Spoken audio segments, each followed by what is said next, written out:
Job chapter 36. Elihu continued, "Bear with me a little longer, and I will show you that there is more to be said on God's behalf. I get my knowledge from afar. I will ascribe justice to my Maker. Be assured that my words are not false. One who has perfect knowledge is with you. God is mighty, but despises no one. He is mighty and firm in his purpose. He does not keep the wicked alive, but gives the afflicted their rights. He does not take his eyes off the righteous. He enthrones them with kings and exalts them forever. But if people are bound in chains, held fast by cords of affliction, he tells them what they have done, that they have sinned arrogantly. He makes them listen to correction and commands them to repent of their evil. If they obey and serve him, they will spend the rest of their days in prosperity and their years in contentment. But if they do not listen, they will perish by the sword and die without knowledge. The godless in heart harbor resentment. Even when he fetters them, they do not cry for help. They die in their youth among male prostitutes of the shrines. But those who suffer, he delivers in their suffering. He speaks to them in their affliction. He is wooing you from the jaws of distress to a spacious place, free from restriction, to the comfort of your table, laden with choice food. But now you are laden with judgment due to the wicked. Judgment and justice have taken hold of you. Be careful that no one entices you by riches. Do not let a large bribe turn you aside. Would your wealth, or even all your mighty efforts, sustain you, so you would not be in distress? Do not long for the night, to drag people away from their homes. Beware of turning to evil, which you seem to prefer to affliction. God is exalted in his power. Who is a teacher like him? Who has prescribed his ways for him, or said to him, "You have done wrong"? Remember to extol his work, which people have praised in song. All humanity has seen it. Mortals gaze on it from afar. How great is God, beyond our understanding. The number of his years is past finding out. He draws up the drops of water which distill as rain to the streams. The clouds pour down their moisture, and abundant showers fall on mankind. Who can understand how he spreads out the clouds, how he thunders from his pavilion? See how he scatters his lightning about him, bathing the depths of the sea. This is the way he governs the nations and provides food in abundance. He fills his hands with lightning and commands it to strike its mark. His thunder announces the coming storm. Even the cattle make known its approach. Job chapter 37. At this, my heart pants and leaps from its place. Listen. Listen to the roar of his voice, to the rumbling that comes from his mouth. He unleashes his lightning beneath the whole heaven and sends it to the ends of the earth. After that comes the sound of his roar. He thunders with his majestic voice. When his voice resounds, he holds nothing back. God's voice thunders in marvelous ways. He does great things beyond our understanding. He says to the snow, "Fall on the earth," and to the rain shower, "Be a mighty downpour," so that everyone he has made may know his work. He stops all people from their labor. The animals take cover, they remain in their dens.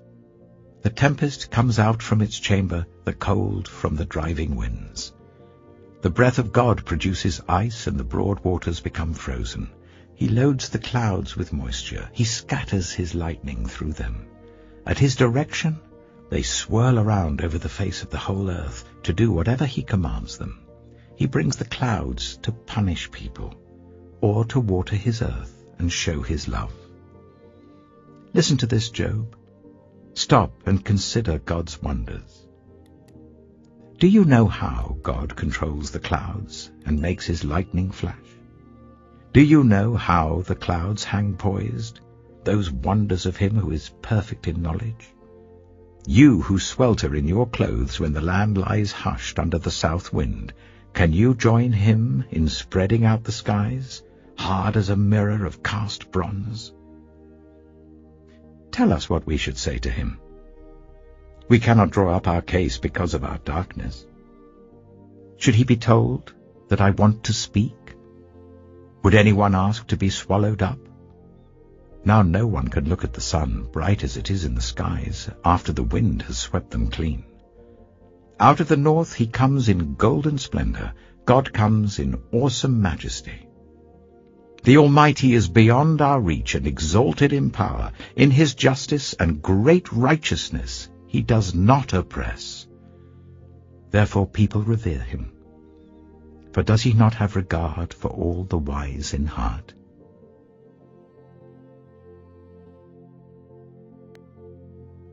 Psalm 29. Ascribe to the Lord, you heavenly beings, ascribe to the Lord glory and strength.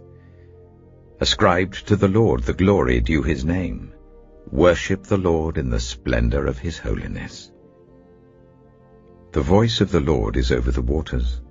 The God of glory thunders. The Lord thunders over the mighty waters. The voice of the Lord is powerful. The voice of the Lord is majestic. The voice of the Lord breaks the cedars. The Lord breaks in pieces the cedars of Lebanon. He makes Lebanon leap like a calf, Sirion like a young wild ox. The voice of the Lord strikes with flashes of lightning. The voice of the Lord shakes the desert. The Lord shakes the desert of Kadesh. The voice of the Lord twists the oaks and strips the forests bare. And in his temple all cry, Glory. The Lord sits enthroned over the flood. The Lord is enthroned as King forever. The Lord gives strength to his people. The Lord blesses his people with peace. Romans chapter 5. Therefore, since we have been justified through faith, we have peace with God through our Lord Jesus Christ, through whom we have gained access by faith into this grace in which we now stand, and we boast in the hope of the glory of God. Not only so, but we also glory in our sufferings, because we know that suffering produces perseverance, perseverance, character, and character, hope. And hope does not put us to shame, because God's love has been poured out into our hearts through the Holy Spirit who has been given to us. You see, at just the right time, when we were still powerless, Christ died for the ungodly. Very rarely will anyone die for a righteous person, though for a good person someone might possibly dare to die.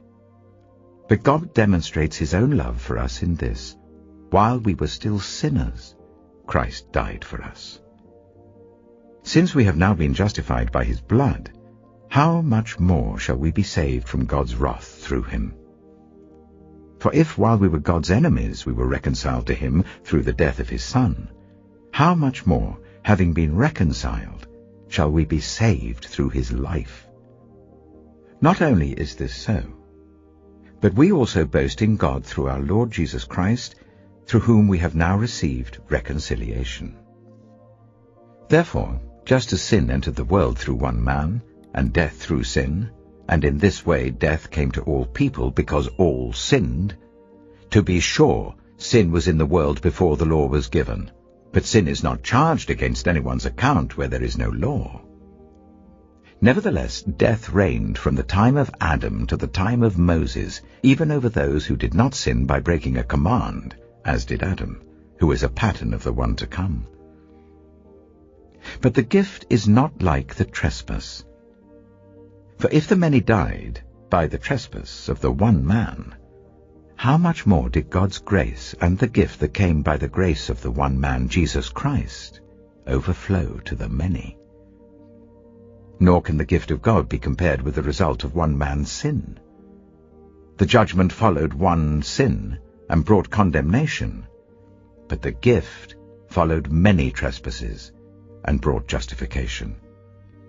For if by the trespass of the one man death reigned through that one man, how much more will those who receive God's abundant provision of grace and of the gift of righteousness reign in life through the one man, Jesus Christ?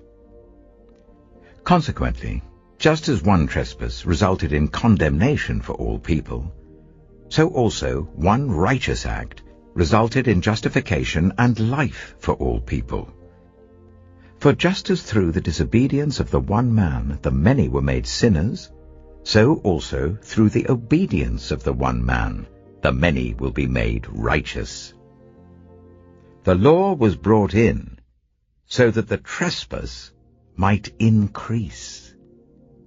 But where sin increased, grace increased all the more, so that just as sin reigned in death, so also grace might reign through righteousness, to bring eternal life through Jesus Christ our Lord.